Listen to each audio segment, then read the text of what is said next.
सब भक्तन की जय, समस्त ब्रजवासीन की जय। जय श्री राधे,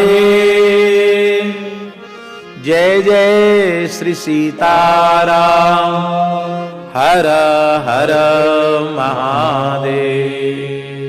निताई गौर हरि बोल। हरिशरणम।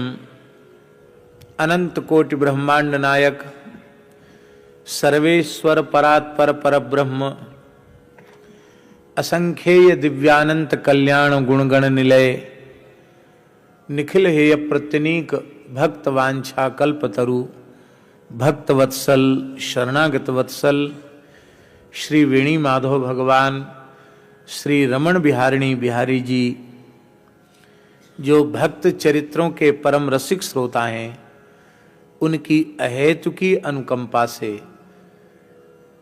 तीर्थराज प्रयाग में श्री कार्ष्णी कुंभ शिविर में पूज्य श्री महाराज जी की मंगलमयी श्री चरण सन्निधि में एवं विराजमान सभी पूज्य महत पुरुषों की मंगलमयी सन्निधि में हम आप सबको मानव जीवन का सर्वोत्कृष्ट फल सत्संग श्री भक्तमाल ग्रंथ के माध्यम से सुलभ होने जा रहा है। भक्ति काल के दो ग्रंथ, भाषा ग्रंथ अपने आप में अनुपम हैं और अद्वितीय हैं।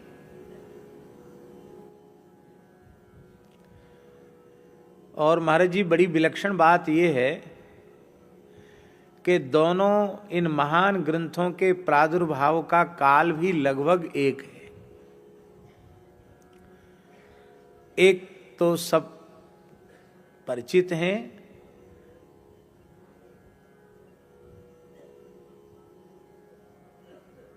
गोस्वामी श्री तुलसीदास जी महाराज की अति विशिष्ट महनीय कृति श्रीमद् रामचरितमानस। रामचरितमानस के रूप में वस्तुतः भगवान श्री राम का संवत 1631 में श्री रामनवमी के पवित्र अवसर पर मंगलवार के दिन जो ग्रह गोचर की स्थिति रामावतार के काल में थी, वही ग्रह गोचर की स्थिति संवत 1631 श्री रामनवमी मंगलवार मध्याह्न काल में उपस्थित हुई और उसी पावन वेला में श्रीमद् रामचरितमानस का प्रादुर्भाव हुआ। इसलिए संतों की ऐसी मान्यता है महाराज जी कि मानो कलिमल ग्रसित जीवों पर अनुग्रह करने के लिए प्रभु श्री राम ही गोस्वामी तुलसीदास जी की लोक मंगलकारिणी लेखनी के माध्यम से वांग्मय स्वरूप में, ग्रंथाकार रूप में श्री राम जी ही प्रकट हुए। और एक विलक्षण बात है महाराज जी, ग्रंथाकार में श्री राम जी प्रकट हुए संवत 1631 में। स्वयं गोस्वामी जी ने कहा, संवत 1631 करूं कथा हरिपद धर सीसा, नवमी भौम बार मधुमासा, अवधपुरी यह चरित प्रकाशा। इसलिए स्वयं ग्रंथ का कर्ता ही समय का, संवत का, मुहूर्त का निर्देशन कर रहा है, इसलिए किसी को कोई संदेह का अवसर ही नहीं है। और उसी दिन महाराज जी संवत 1631 में रामनवमी मंगलवार के दिन, उसी दिन ओरछा के परम भक्त महाराज श्री मधुकर शाह महाराज की परम भक्तिमती महारानी कुंवर गणेश बाई के अंक में शरीव जी से श्री राम राजा सरकार भी प्रकट हुए। तो सकल विग्रह के रूप में,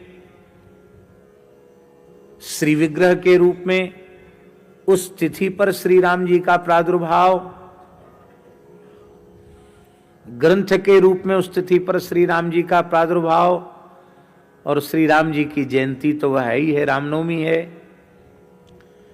लगभग उसी काल में भक्तमाल ग्रंथ का प्रादुर्भाव। किंतु समस्या यहां यह है कि जैसे तुलसीदास जी महाराज ने रामचरितमानस का रचना काल, उसका संवत अपने ग्रंथ में निर्देशित कर दिया, स्पष्ट कर दिया, नाभाजी ने पूरे भक्तमाल ग्रंथ में कहीं कोई सन संवत का उल्लेख नहीं किया। इसलिए मीमांसक विचारक बहुत विचार करते हैं भक्तमाल के रचना काल के संबंध में, लेकिन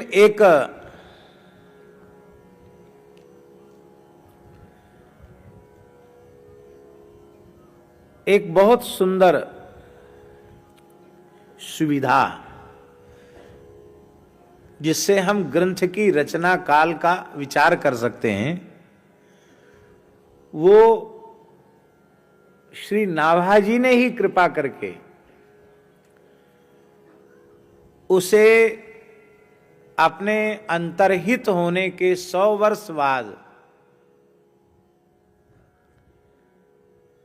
श्री प्रियादास जी महाराज नामक वृंदावन के एक महान संत को, जो श्री चैतन्य महाप्रभु की परंपरा में श्री गोपाल भट्ट गोस्वामी पाद, जिनके सेव्य ठाकुर श्री राधा रमण लाल जी हैं,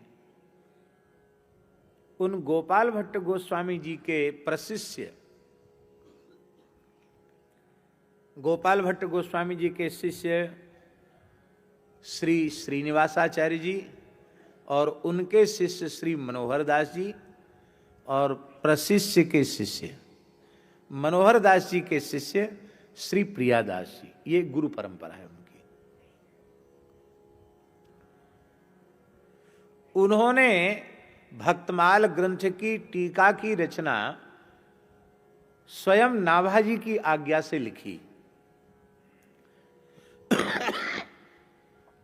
और नाभाजी महाराज ने भगवत धाम महाप्रयाण के 100 वर्ष पश्चात प्रकट होकर उन्हें दर्शन दिया, और दर्शन देकर आज्ञा की कि टीका विस्तार भक्तमाल के सुनाइए।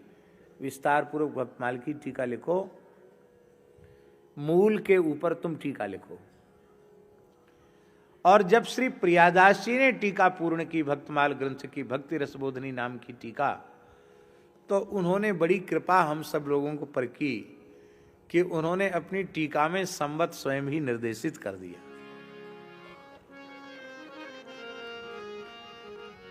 तो उससे एक विचार की शरणी हम लोगों को उपलब्ध हो गई। वे लिखते हैं, संवत प्रसिद्ध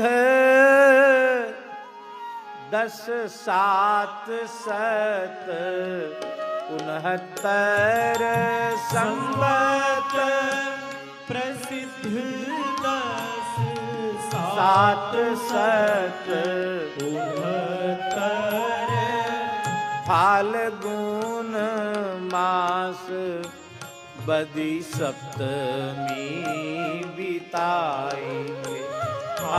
फाल्गुन मास बदी सप्तमी बिताएंगे। इतने ही अंश को कहना है। 10 7 7 69 माने संवत 1769 में फाल्गुन कृष्ण सप्तमी को मैंने भक्तमाल ग्रंथ के ऊपर भक्ति रस बोधनी नामक यह टीका परिपूर्ण की। यह प्रियादासी ने लिख दिया।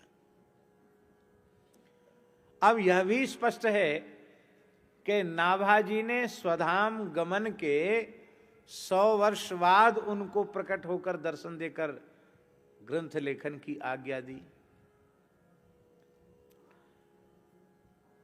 तो संवत 1769 तो टीका की पूर्णता का समय हुआ। इससे 100 वर्ष पहले चले जाएं,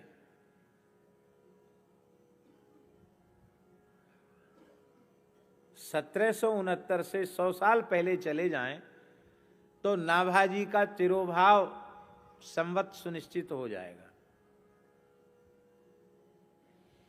संवत 1669 श्री नाभाजी की महाप्रयाण तिथि हो गई।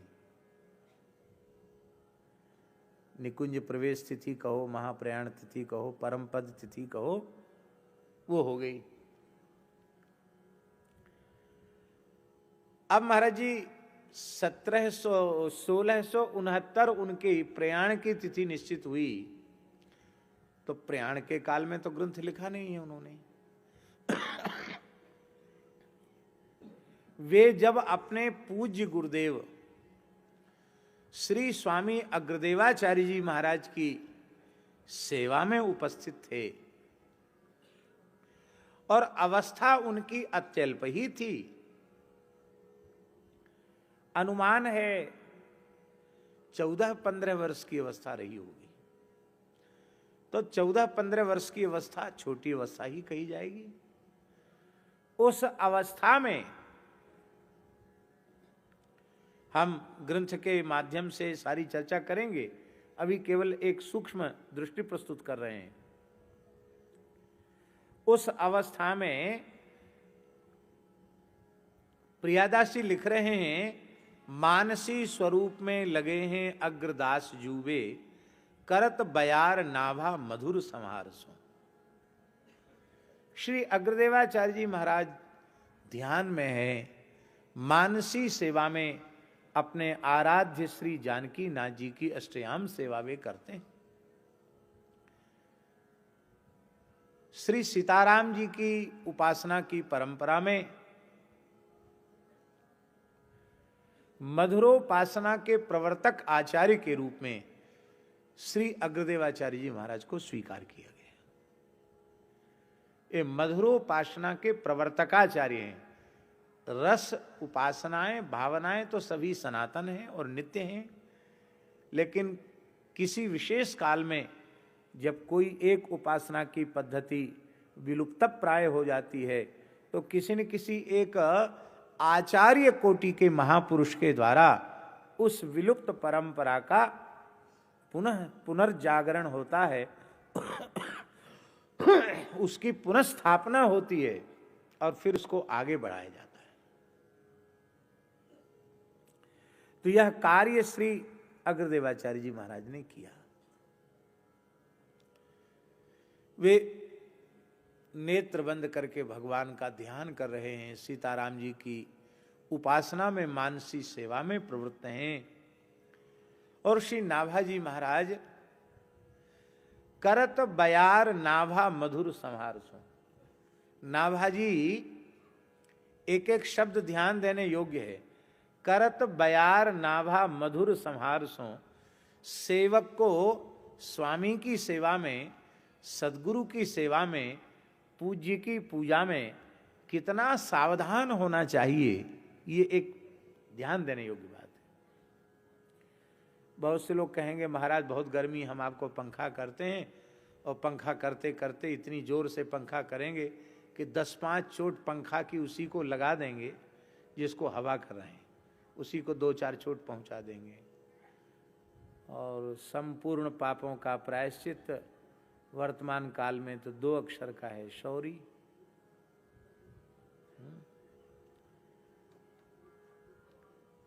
अब गुरुदेव मानसी सेवा में विराजमान हैं, तो हवा भी इतने सावधान होकर के पंखा करना है, व्यजन ढुराना है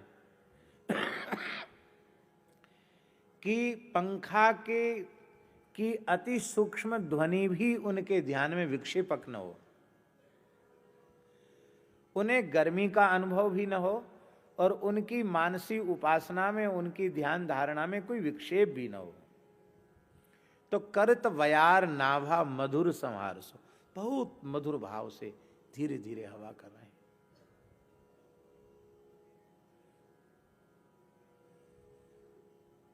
हमारे महाराज जी सुनाते थे, पूज्य गुरुदेव भक्तमाली जी, कि कोई सिद्ध पुरुष थे, उच्च कोटि के महात्मा थे, उनकी सेवा में रहने वाले जो उनके शिष्य थे वो भी गुरुगत प्राण ही थे, बड़े उच्च कोटि के थे, वो भी सत्य घटनाएं महाराज जी। तो गुरुदेव भरत चरित्र वर्णन कर रहे थे और शिष्य पंखा जल रहा था। तो ऐसी कोई विलक्षण प्रेम की बात आई कि शिष्य संभल नहीं पाया और वह प्रेम के आवेग में मूर्छित होकर गिर गया। गुरुजी बड़े सावधान, कीर्तन कराया, लोगों ने उसे उठाया, दूसरी ओर ले गए।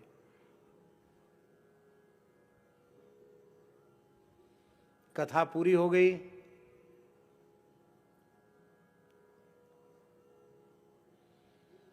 गुरु महाराज आसन पर पधारे और गुरुजी ने बड़े स्नेहपूर्वक कहा शिष्य से कि अब तुम्हारी सेवा पूरी हो गई, अब जाओ भजन करो, बच्चा जाओ भजन करो।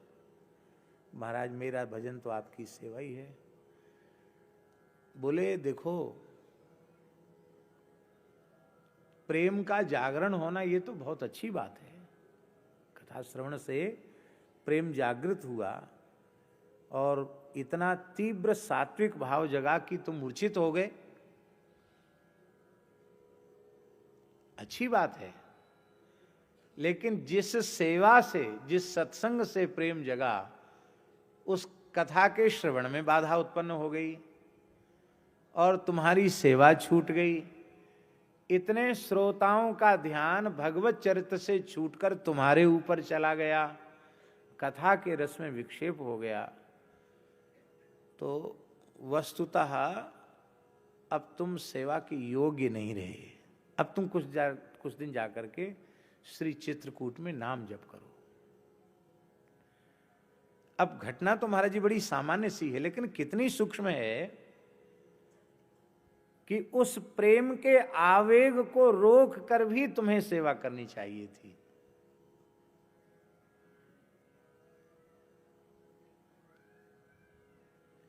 किसी भी प्रकार से निकट रहने वाले साधक के द्वारा, शिष्य के द्वारा, व्यक्ति के द्वारा उपास्य की सेवा में विक्षेप उत्पन्न नहीं होना चाहिए, किसी भी सेवा में। करत बयार नाभा मधुर संहार सु। और उसी समय श्री स्वामी अग्रदेवाचार्य जी महाराज का, आचार्य चरण का एक सेवक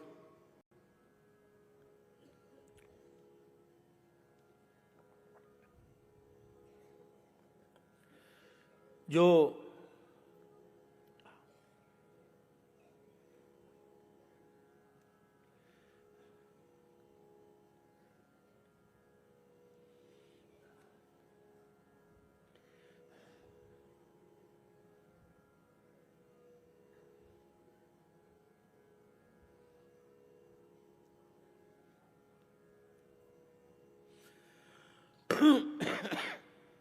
नहीं पर्याप्त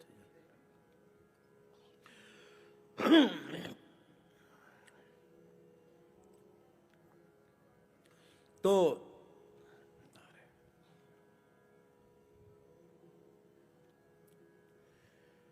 शिष्य विपत्ति में पड़ा। जहाज से व्यापार करके आ रहा था, जलयान से, और उसी समय समुद्री तूफान आ गया और उस समय जहाज के संचालकों ने कह दिया कि अब इसका नियंत्रण हमारे अधीन नहीं है, अब तो अपने अपने इष्ट का स्मरण करो। वे कृपा करके कोई चमत्कार कर दें तो बच सकता है, अन्यथा तबाह होने वाला जब जहाज। तो शिष्य जो था वो हृदय से यह बात स्वीकार करने वाला था, गुरु साक्षात परब्रह्म तस्मै श्री गुरवे नमः। उसने समर्थ सद्गुरुदेव श्री अग्रदेवाचार्य जी को आर्त भाव से पुकारा कि हे गुरुदेव, मैंने तो भगवान को देखा नहीं, मेरे भगवान तो आप ही हैं, मैं आप पुकारता हूं, आप मेरी रक्षा करो। हृदय